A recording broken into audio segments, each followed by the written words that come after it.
बिस्मिल्लाहिर्रहमानिर्रहीम। अस्सलाम वालेकुम। मैं हूं गुलफाम चौधरी। आप देख रहे हैं मेरा फेसबुक पेज और यूट्यूब चैनल।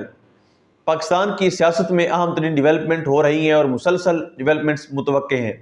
यकीनी तौर पर जो पाकिस्तान के हालात हैं वो यकसर बदलने जा रहे हैं और बड़ी बड़ी तब्दीलियाँ मुतवक्के हैं। इस हवाले से हमारे साथ मौजूद हैं सिद्दीक जान साहब। उनसे जानते हैं क्या डेवलपमेंट हुई हैं, पहले उनकी बात सुनते हैं फिर उस पर बात करते हैं। देखिए चौधरी साहब, पहले तो मैं आपको ना एक वाक़या याद कराना चाहता हूँ, फिर आप समझ जाएंगे कि ये जो आज हुकूमत कोई थोड़ी देर के लिए बेहोश हुई थी ना, तो ये कितना सीरियस मामला है। चंद रोज़ पहले हमारे दोस्त अदनान हैदर साहब का एक्सीडेंट हुआ और आप मेरे पास ही बैठे थे और आपने फ़ौरन कहा कि जाना है, और उनका यहाँ पे F6 में एक्सीडेंट हुआ है। हम वहाँ पे फ़ौरन पहुँचे। अल्लाह ताला ने करम किया, बचत हो गई, गाड़ी का काफ़ी नुकसान हुआ। तो डॉक्टर असगर हैदर साहब वहाँ पे पहले मौजूद थे। तो अब डॉक्टर साहब ने ये डिसाइड करना था कि भाई क्या करना है इनको, मतलब सिर्फ इंजेक्शन कहीं जाके लगवाना है या इनके कोई टेस्ट वगैरह करवाने हैं या क्या करना है। उन्होंने सारा पूछा। डॉक्टर साहब ने एक सवाल किया अदनान हैदर साहब से कि ये बताओ कि तुम सारा देख के कि सर के ऊपर थोड़ी सी चोट थी, लेकिन कहा कि बेहोश हुए थे तुम। तो अदनान हैदर ने कहा जी थोड़ी देर के लिए बेहोश हुआ था। तो डॉक्टर साहब ने कहा नहीं नहीं नहीं नहीं, अब सिटी स्कैन कराना पड़ेगा। अब क्योंकि तुम थोड़ी देर के लिए बेहोश हुए थे, ये सीरियस मामला है। अदनान हैदर ने बड़ा कहा, डॉक्टर असगर हैदर साहब ने कहा नहीं नहीं नहीं नहीं भाई, अब तो सिटी स्कैन होगा, क्योंकि जहां पे खुदा ना खास्ता सर पे थोड़ी सी भी चोट हो और आप अनकॉन्शियस हुए हो, थोड़ी देर के लिए बेहोश हुए, तो ये बहुत मामला सीरियस होता है। ये जो कल मुज़ाकराती कमेटी के इजलास खत्म होने के बाद कोई 1 घंटे के लिए हुकूमत बेहोश हो गई थी ना, तो ये मामला बड़ा सीरियस है। ये बहुत सीरियस मामला है। 1 डेढ़ घंटे के लिए हुकूमत बेहोश हो गई थी। ठीक है, उनको समझ नहीं आ रही थी, और 1 डेढ़ घंटे बाद फिर राना सनौला साहब और इरफान सिद्दीकी साहब को प्रेस कॉन्फ्रेंस करनी पड़ी। असद चौधरी साहब, हुकूमत के लिए ना ये बहुत शॉकिंग था। हुकूमत के लिए शॉकिंग इसलिए था कि इससे पहले टीवी चैनल पे भी ये बात हो रही थी। खासतौर पे नजम सेठी साहब ये बात कर चुके थे कि हुकूमत को मुकम्मल तौर पे इदारों ने ऑन बोर्ड नहीं रखा मुज़ाकरात के मामले पर। तो जैसे ही ये खबर आई कि आर्मी चीफ से मुलाकात हुई है बेस्टर गौर साहब की, तो इसमें नून लीग को मसला ये था कि नून लीग ने नैरेटिव कुछ और बनाया हुआ था। यानी जब हमारे साथ नून लीग के लोगों की बात होती थी, मीडिया के लोगों के साथ बात होती थी, तो नून लीग हमेशा ये कहती थी कि जब तक मौजूदा आर्मी चीफ हैं तब तक तो पीटीआई के लिए सवाल ही पैदा नहीं होता, क्योंकि नून लीग आके जगह जगह ये बात करते थे कि मौजूदा आर्मी चीफ जो है वो तो नाम ही नहीं सुना चाहते तहरीक इंसाफ को और इमरान खान का। और नून लीग हर जगह ये बैठ के बात करती थी कि हम चाहें भी और ये भी कि हम कुछ नहीं कर रहे, ये तो वहीं से हो रहा है। इदारे कर ये रहे हैं, तासुर भी देने ये की हमेशा से तासुर, कोशिश की। और ये भी वो कहते थे कि हम चाहें भी कि पॉलिटिशियंस बैठे तो इदारे की जानिब से नहीं है कि आप नहीं बैठ सकते पीटीआई के साथ। तो नून लीग के लिए बहुत शॉकिंग था कि आर्मी चीफ की मुलाकात, और वो भी बेस्टर गौर से, वो भी पेशावर में। फिर जिस तरह से जियो ने रिपोर्ट किया कि स्पेशल हेलीकॉप्टर अरेंज किया गया उनको ले जाने के लिए। फिर एन उस वक्त जब इधर अलकादिर का फैसला आना था, उधर मुलाकात हो रही थी, अलकादिर का फैसला डिले हो गया। फिर एक चीज़ और जो राना सनौला ने बात की वो बहुत इंपॉर्टेंट है, जाहिर है वो भी पुराने खिलाड़ी हैं राना सनौला।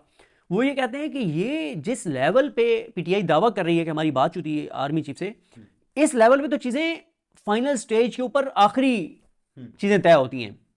तो इसका मतलब यह है कि पस पर्दा फिर कई हफ्तों से चीज़ें चली थी। फिर वो मोहम्मद मालिक साहब, उससे पहले नुसरत जावेद साहब की खबर कि मुलाकातें हो रही हैं, तारीखें भी बता दी सारी। इसका मतलब है पस पर्दा तो चीज़ें चल रही थी। फिर आप एक चीज़ और नोट करें, देखें ये जो हुकूमत है ना, इसमें तो कोई शक नहीं है कि ये हुकूमत एक ही चीज़ के ऊपर खड़ी हुई है, और वो है इमरान खान और फौज की लड़ाई।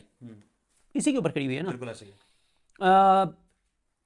इसलिए इनसिक्योर हैं। इन्हें पता है जिस दिन इस्टेब्लिशमेंट ने इस चीज़ को एक्सेप्ट कर लिया कि इमरान खान की हकीकत है और चीज़ें नहीं चल पा रही, उस दिन हम गए, उस दिन हम गए।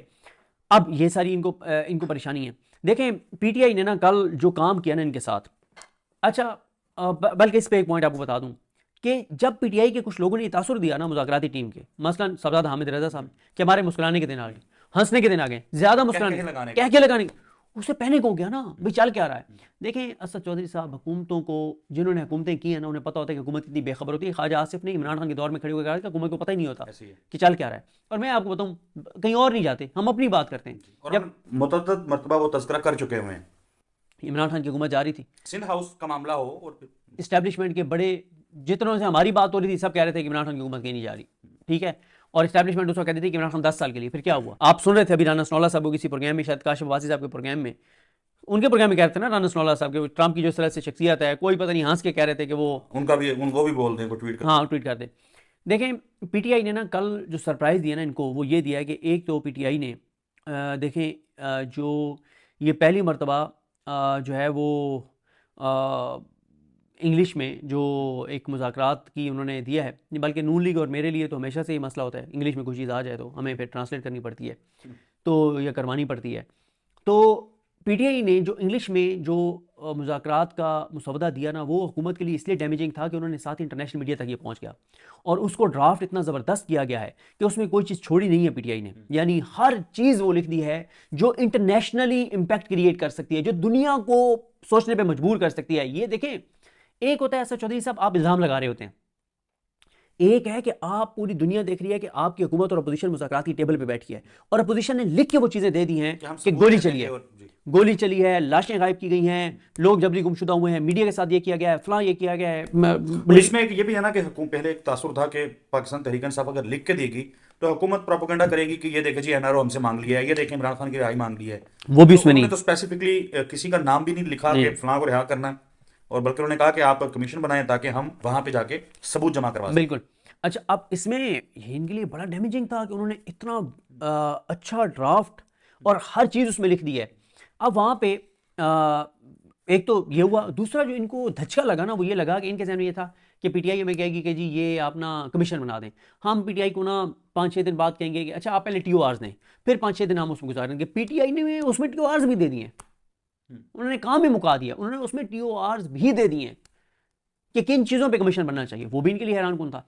फिर वहाँ बैठे हुए लोगों में से एक शख्सियत कहती हैं कि इन्होंने कहीं व्हाट्सएप किया, जब हमने इनको मुसवदा दिया इन्होंने कहीं पे व्हाट्सएप किया और उधर से भी कोई ख़ास जवाब नहीं आया, ठीक है। और उनका तो ये दावा है कि जहाँ उन्होंने व्हाट्सएप किया शायद वो भी सरप्राइज हुए हों कि यार ये क्या किया पीटीआई ने, ठीक है, मतलब वो भी शायद एक्सपेक्ट ना कर रहे हों कि इतना होमवर्क करके आएंगे। तो उधर से भी कोई जवाब नहीं मिला।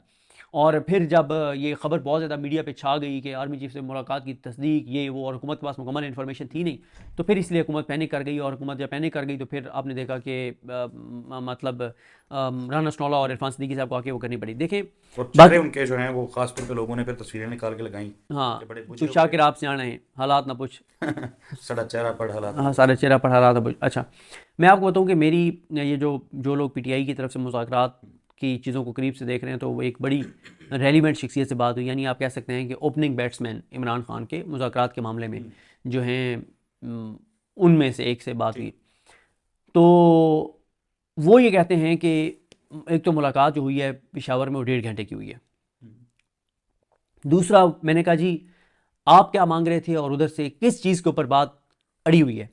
वो कहते हैं कि हम फॉरेन इलेक्शन मांग रहे हैं, मैक्सिमम 4-6 महीने से ज़्यादा नहीं। सही। और हमें जो आगे से कहा गया उस मुलाकात में वो 1.5 साल की हुकूमत को चलने दें। वही बात आ गई जो हम एसेस कर रहे थे पहले कि कितना एक वो हो सकता है 2.5 साल के मिड टर्म इलेक्शन करवा देते हैं। और ये बात कमरान मुर्ताज़ साहब ने वसीम बदामी साहब के प्रोग्राम में भी कर दी ना कि 2026 इलेक्शन का साल है।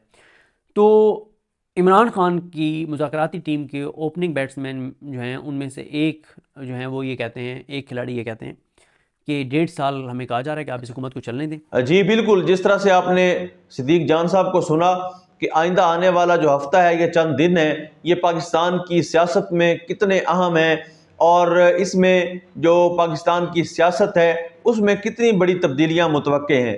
अल्लाह पाक वतन अजीज़ का हामी व नासिर हो। पाकिस्तान जिंदाबाद।